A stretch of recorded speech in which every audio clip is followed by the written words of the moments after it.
Our government and other governments have admitted that they've tried to use UFOs to cover secret projects.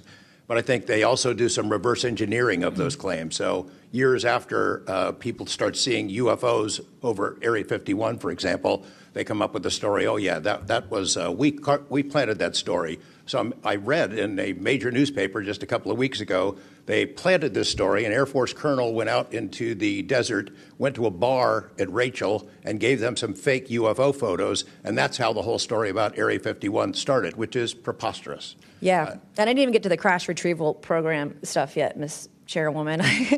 There's just so much. Okay, thank you so much for your time today. I wish we had more time. Thank you, Madam Chair.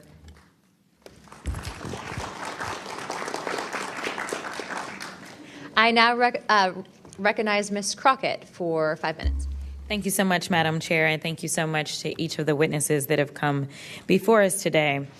The federal government has had a long-standing overclassification issue in general. We all know that, from the assassinations of MLK and Malcolm X to the COINTELPRO and torture programs to now UAPs. The federal government has kept the American public in the dark about issues of immense public interest. The federal government has routinely made excuses for failing to provide transparency to the public, the most common of which is national security concerns. Mr. Spielberger, can you provide an example of when national security was inappropriately used as a pretext for classification? Congresswoman, probably one of the most infamous examples of that is the 9/11 Commission that found that overclassification was a key factor in the failure to adequately prevent the attacks of that day.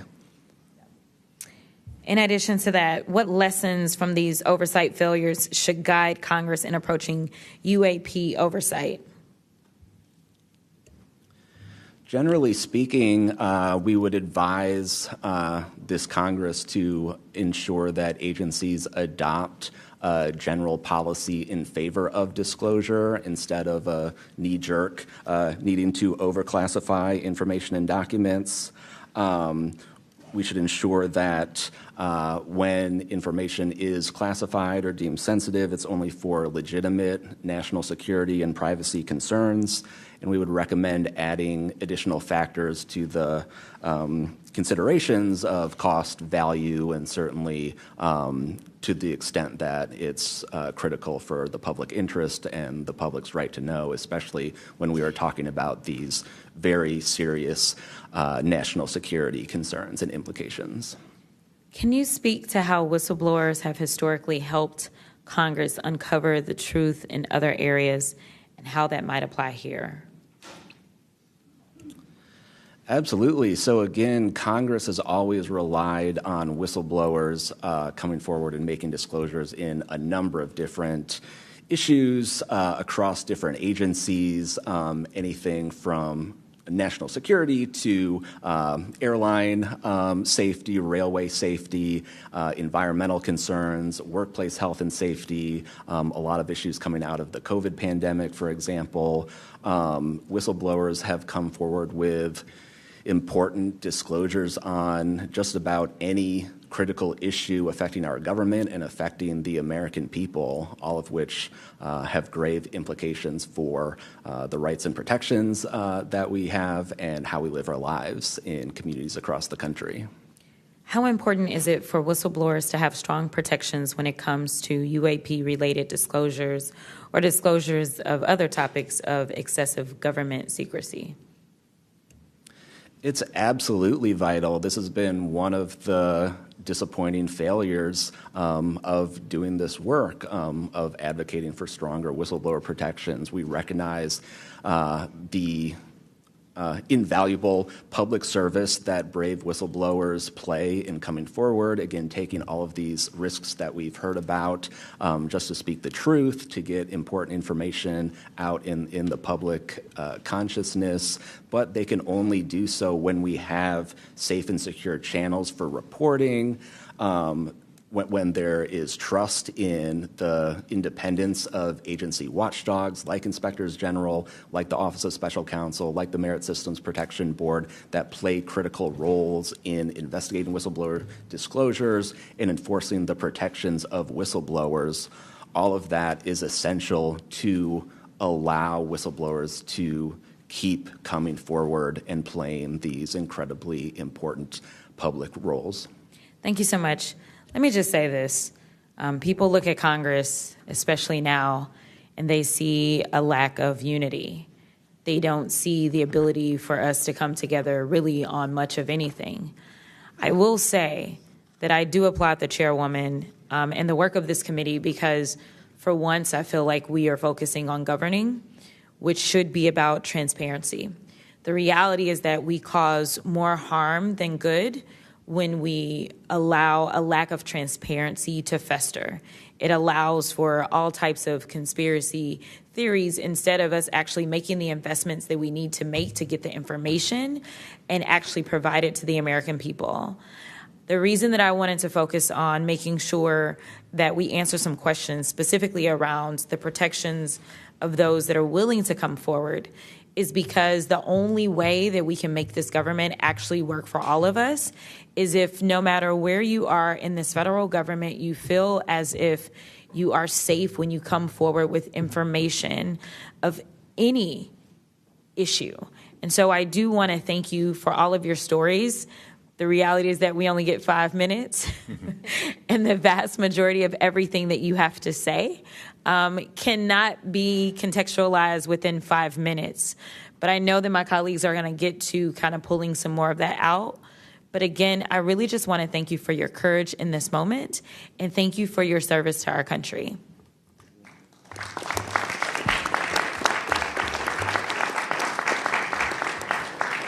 I now recognize Mr. Burchett from Tennessee for 5 minutes. Thank you, Chair Lady, and thank you, Ranking Member Crockett. I see a lot of friends out there, and I see a couple enemies, so I'll kind of remember that.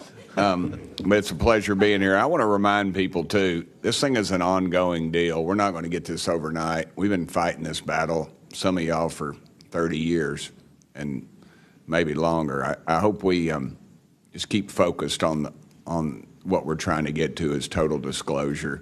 We get a little wrapped up in a lot of things, but the government has something, and they need to turn it over to us. We pay their dadgum salary, you pay our salary, and you ought to get more out of us than you do. And that's what disgusts me about this whole thing. I think they're just trying to run the clock out on us, really. They'll poke us a little, and they'll make jokes to us and try to pull us off the target, but I think we know where we're at, and that's why they're firing at us, because we are over the target. My first question is, Mr. Knapp, I recently introduced the UAP Whistleblower Protection Act to help provide whistleblower protection to federal personnel for disclosing the use of federal taxpayer funds to investigate UFOs. I still don't want to say UAPs. How can Congress further increase whistleblower protections? I think you got to unleash the dogs and go track down the money and where it goes, because a lot of this stuff has been moved out of government. Sure. As you know, Rep. Burchett, it's been given to private contractors who've stashed it away. They've had it for so long that there's nobody left inside government, or very few, who know where it is. And they do that to keep us from FOIA, correct? Yeah, it's to keep it from FOIA. And I think that the contractors who've had this stuff for a very long time set their own standards about who is allowed to know what. And it's a very small group that ever cracks that. I think Representative Luna has been looking at the use of classifications to hide things. I'm not sure that even this committee getting security clearances that should allow you to see this stuff would allow you to follow where it really goes. I worry about the people that are looking at it and don't even know what they're looking at. I mean, it's gone through so many, since Roswell, for instance. I mean, you think there's nobody even alive that was around any of that stuff. Yeah, so. I don't think they've made much progress from the people that I've talked to. I don't think they've made much progress in learning that technology. Might have made some, but you wonder, the implication is tic-tac. Oh, yeah, that's ours. What flew over Washington, D.C. in 52, is that ours too? When are you going to break that out? You guys authorized tens of billions, hundreds of billions of dollars on weapon systems that can't do half of what we've seen UFOs do. So when do they break this out if it's really a classified project could change the world? I don't think they've made much progress, and I think they've been lying to us and to you and the rest of the world, and they're still doing it. Yes, sir, I agree with you.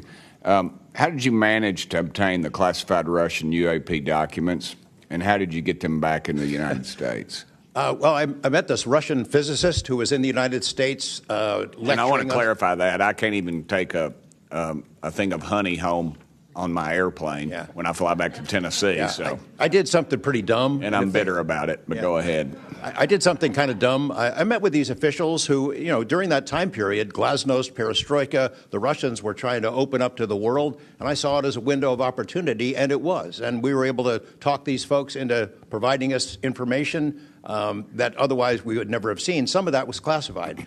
I found out that they only stamped the top pages of these documents that were classified, so I just removed them. I removed those pages, and I carried them out. And if they'd caught me, I'd be in a gulag still. Yeah. We'd be saying, what happened to George Knapp? Oh, yeah. What happened to the Russians that came forward to you in 1993, and were there any repercussions for them? Well, there were. The first thing that happened when I talked about this after getting back and going through the files and things and sifting through it, the Russian physicist who had helped us introduced all these people wrote back and said there was a huge eruption, that there was the real right, far autocratic forces that wanted a return of the USSR had really go after these guys. They described them as traitors. Nikolai Kapranov, the physicist friend of mine, said, look, if this had happened 5 years earlier, we would be in prison. If it had happened 10 years earlier, we would have been shot. Right. Luckily, at that point, Putin was not in power, but none of those people that we talked to on that trip in 1993 would ever talk to me again. I went back in 1996, and it was like I had the plague. I spoke to different people, but they were scared. And eventually, the story was spun where the Ministry of Defense officials who gave us this information were described as ufologists who said there was nothing really significant to these files. They didn't really find anything a big deal. And I can tell you, you'll see those files that I shared with you, they did find stuff. There was an incident in October of 1982 over an ICBM base where UFOs popped up, was observed over this base where the missiles are pointed at us, United States. These UFOs perform incredible maneuvers. They split apart. They fuse back together. They'd appear and disappear. And right at the end of this 4-hour period, the launch control codes for the ICBMs lit up. Something entered the correct codes. The missiles were fired up and ready to launch, and they could not shut it down. The Russian officers were panicking.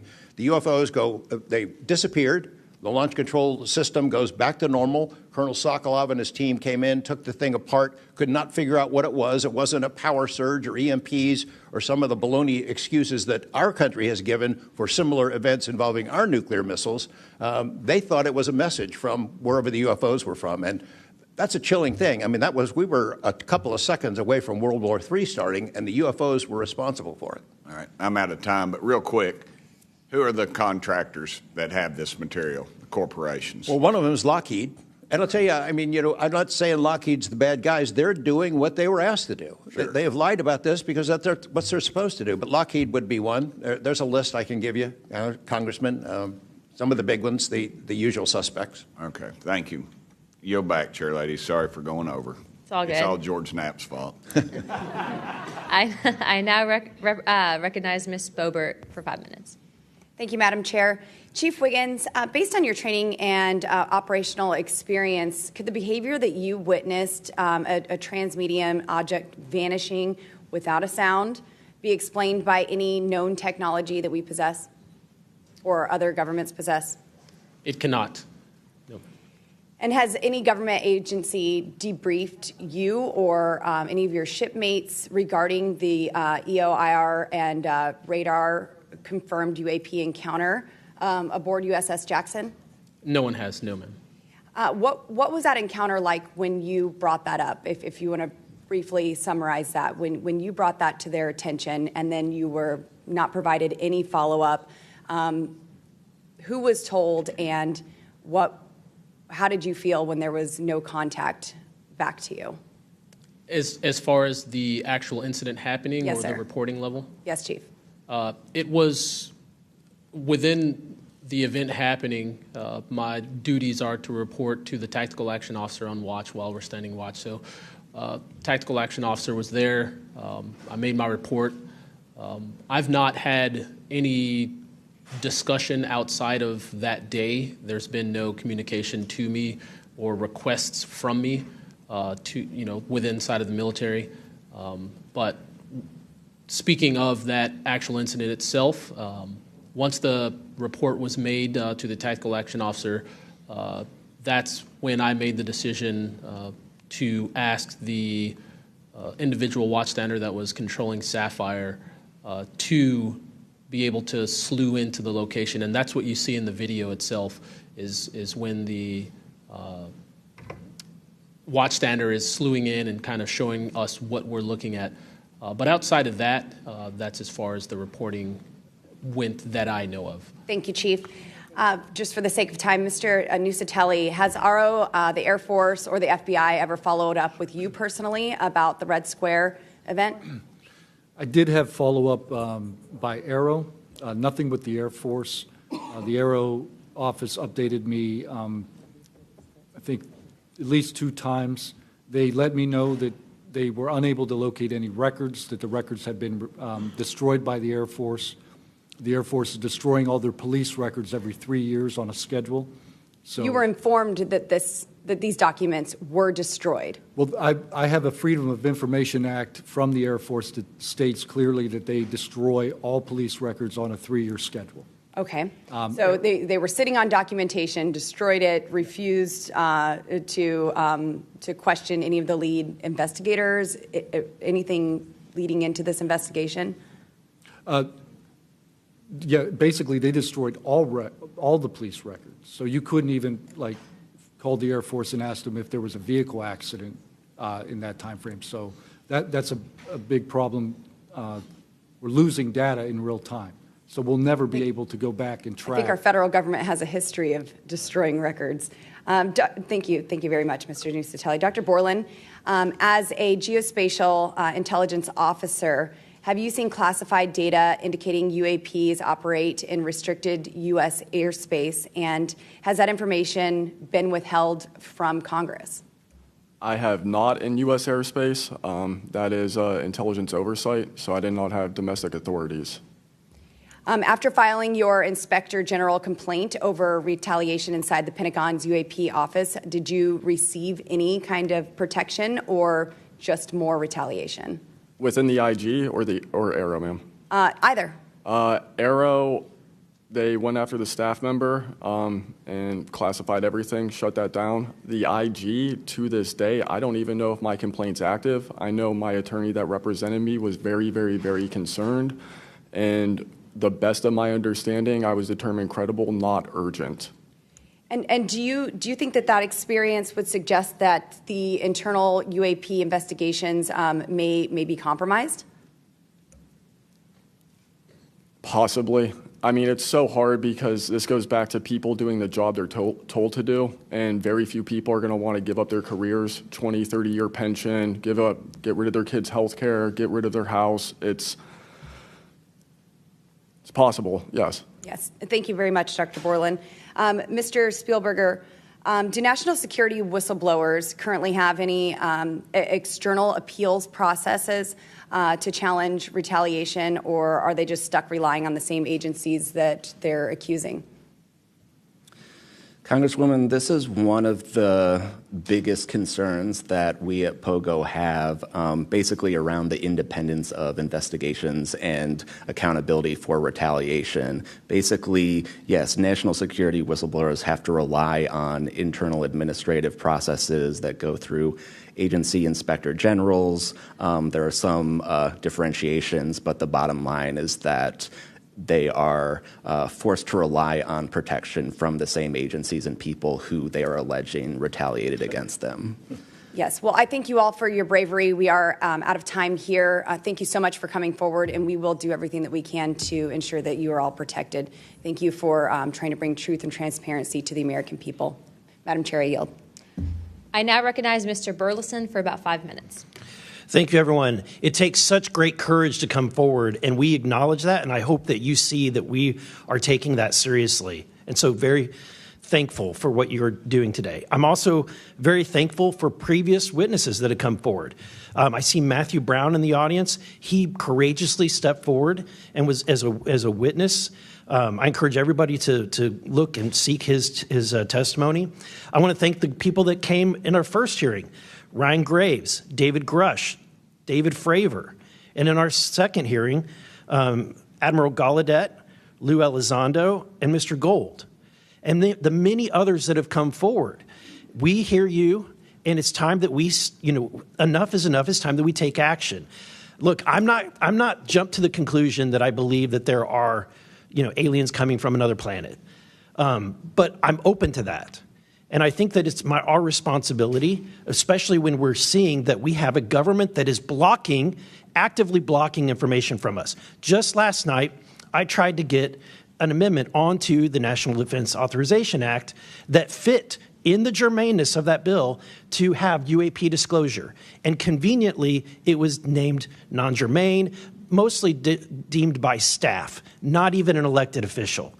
This is the kind of stuff that we repeatedly see. Last year, we were blocked by someone in House administration from being able to receive a full briefing from Arrow. So not an elected official, but someone in staff blocked us. And I've had it. Enough is enough. I want to cue up a video that I've been given. And as before it starts, I'm going to describe. This was taken October 30th of 2024. This video is of an MQ-9 drone tracking an orb, or this object, off the coast of Yemen.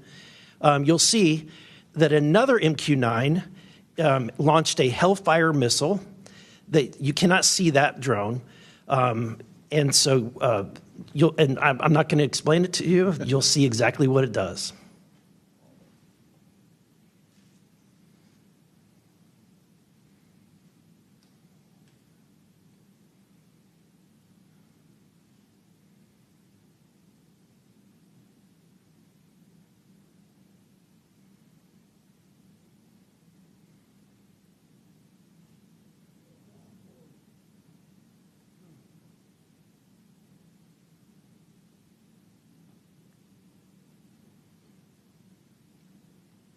This is when it zoomed out, so you can still see it traveling.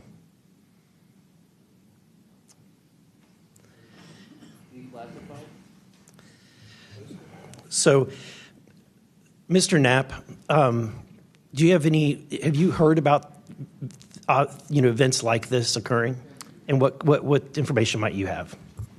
I have heard about events like this. I have heard about this event. Jeremy Corbell and I talked about it in one of our episodes a while back. We did not have the video, though. There are servers where there's a whole bank of these kind of videos that Congress has not been allowed to see, that the public hasn't been allowed to see. Occasionally, some of that stuff gets out in the wild, and it comes our way. It should be going to you. The public should be seeing this stuff. And why you're not allowed to, I don't know. But that's a Hellfire missile smacking into that UFO and just bounced right off. And it kept going. It kept going, and it looks like the debris was taken with it. Yeah. What the hell is that? What flies like that? Again, I'm not going to speculate what it is, but the question is, why are we being blocked from this information consistently? I want to ask this just question. How in the world, this is the document, I want to enter this in for the record if it hasn't already been entered, Madam Chair. The document that you provided on thread 3, this is a huge file. How in the world did you smuggle this out of Russia? Carefully. In your socks? I don't think I want to be really specific about it because I might have to go back there and get some more sometime. Although, no, that'd be crazy to do that. Well, I took the top pages off that were stamped with a security signature, and I carried them out on my person. But the rest of them I just threw in my suitcase and threw some caviar in there as a distraction as well, and hoped for the best. Otherwise, I'd be a citizen of Siberia right now. And you had you reported James Lakatsky came to you with government possession of NHI craft and how they ultimately gained entry. Can you testify to the veracity of that claim? Dr. Lakatsky is an honorable man who served most of his career with the DIA, a very trusted, high-level rocket scientist and intelligence analyst who inspired the OSAP program, as I said earlier.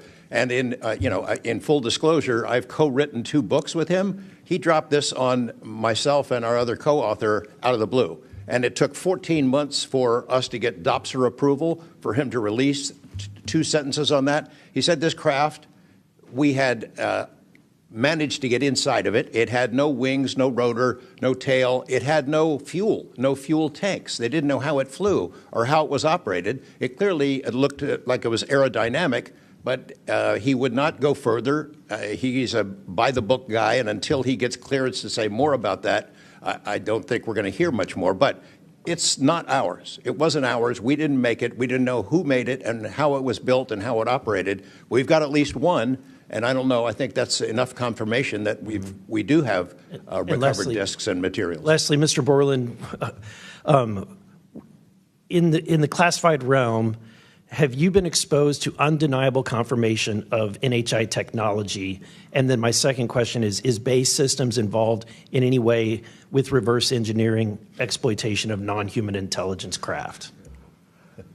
Yeah, we're gonna have to have a conversation this Skip for that. Whether I'm legally even allowed to answer that, and whether you're even allowed to hear it, sir. Okay. Again, you can sense our frustration, and so I just want to thank you for coming forward. We will continue to fight because look, this is about making sure that this government belongs to the people and restoring the republic the way it was intended to be. Madam Chair, I also have further witnesses of courageous individuals. It was given to me by Dr. Stephen Greer, including Michael Herrera and his testimony. We have Roderick Castle and his testimony, Randy Anderson, his testimony, Stephen Digna, and others, 3 others, all saying similar things to what the witnesses today have said. And I would like to enter that into the record as well. No objection. Thank you. I now recognize Representative Lee for 5 minutes. Thank you, Madam Chair. I think we need to make sure that we don't get distracted by sensational stories only of unidentified anomalous phenomena and lose track of what the core of this hearing is about. This is all a perfect example of why whistleblowers are so important and why it's so important that we step up and protect them. With Trump, RFK Jr., EPA Administrator Lee Zeldin, and others committed to dismantling government and firing professionals who do dare to speak out against the threats this administration's disastrous policies create, we have to focus on protecting all whistleblowers, not only the ones who are reporting on UAP. I'd like to thank the whistleblowers who have agreed to come before the committee today and speak their truth. This administration's claims to care about waste, fraud, and abuse, and so often it is the whistleblowers who care and who are the tip of the sword fighting against the real waste, fraud, and abuse. One study found that whistleblowers expose fraud at more than twice the rate of third-party auditors. So, Mr. Spielberger, what are some of the best examples of whistleblowers exposing fraud and abuse in the federal government?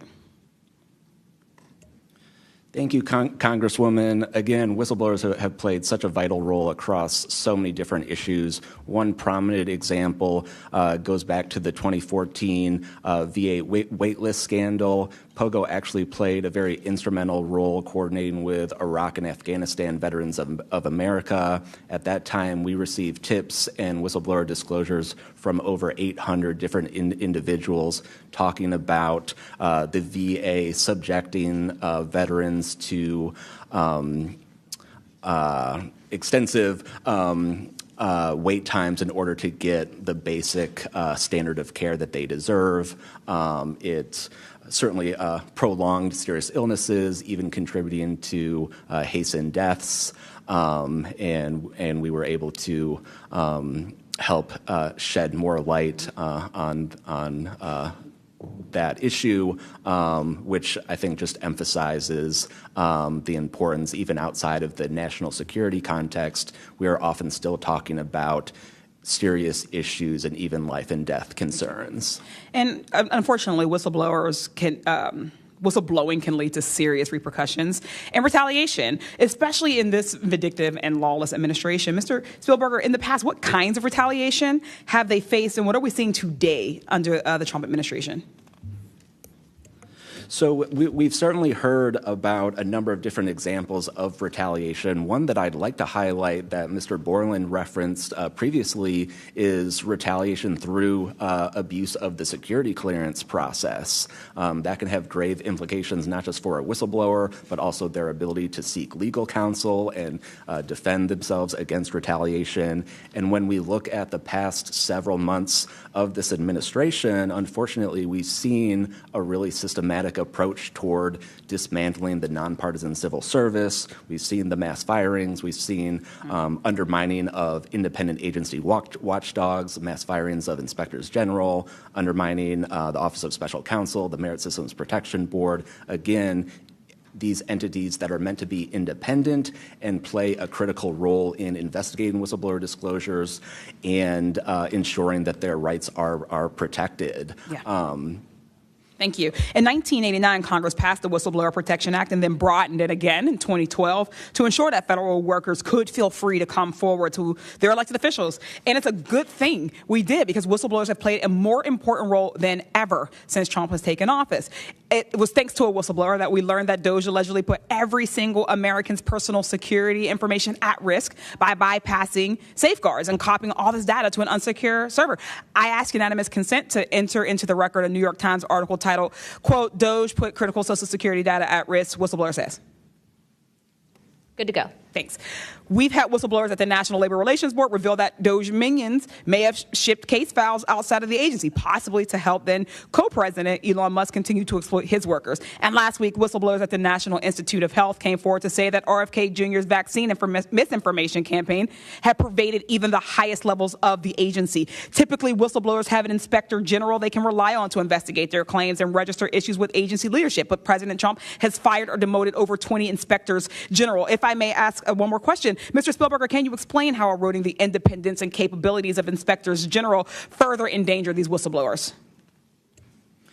Absolutely. So again, whistleblowers already face incredibly great challenges in coming forward under normal circumstances. And when we erode these entities that are expected and required to enforce whistleblower protections, fairly investigate their disclosures, it calls into question the integrity of their investigations and findings, whether they'll take whistleblowers seriously when they come forward, and whether we can trust that they will use their authority to enforce the protections of whistleblowers who do come forward, essentially whether they will continue in their role as an independent watchdog or basically become a lapdog for a current or future president. Thank you. And I will take no more liberties. I yield back.